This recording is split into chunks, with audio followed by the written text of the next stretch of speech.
పరిస్థితులు ఉన్నాయి. ఎక్కడ చూసినా ఘోరాలు, అత్యాచారాలు, హత్యలు, దౌర్జన్యాలు ఇవన్నీ చోటు చేసుకొని మానవ జీవితాన్ని చిందరవందర చేస్తూ ఉన్నాయి. అంటే క్రీస్తు రాలేదనా?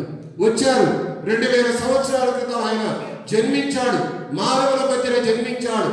మానవుల మధ్యన తాను కేవలం మానవుడిని కాదు, దైవ కుమారుణ్ణి మానవుడై మీ మధ్యన మీ మీద గల ప్రేమ చేత తండ్రికి ఎడల నా గల విధేయత వలన నా అనంత తత్వాన్ని, అనంత స్వభావాన్ని, అనంత ఉనికిని వచ్చి విడిచి మీ మధ్యకు వచ్చానని ఆయన చూయించి ఉన్నాడు.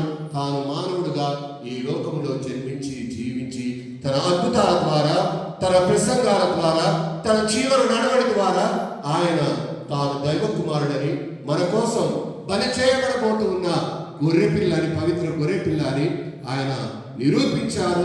శిలువలో చివరిగా మరణించి ఉన్నారు. ఆ మరణం ద్వారా మానవాళికి భావబంధముల నుండి విముక్తి అనేది లభించింది. అన్నిటి నుండి విముక్తి లభించింది. స్వేచ్ఛ, స్వాతంత్రాలు వచ్చి ఉన్నాయి.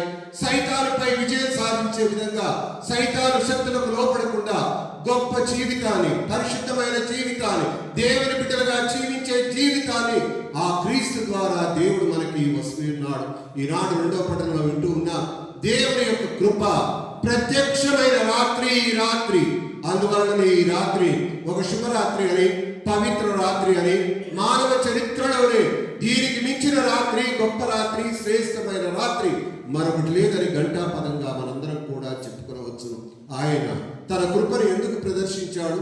ఆ కృప ద్వారా మనల్ని ఏం చేస్తూ ఉన్నాడు? పునీత పౌలు గారు చెప్తూ ఉన్నారు, దేనికోసం క్రీస్తు వచ్చాడు? సర్వమానవాళి రక్షణకై దేవుని కృప ప్రత్యక్షమైన భక్తిహీనతను, లౌకిక వ్యామోహములను విడనాడి ఇంద్రియ నిగ్రహం కలిగి రుజు మార్గమున పవిత్ర జీవమును గడపవలనని ఆ యొక్క కృప బోధిస్తూ ఉంది. ఆ కృప ప్రత్యక్షమైంది అంటూ ఉన్నారు.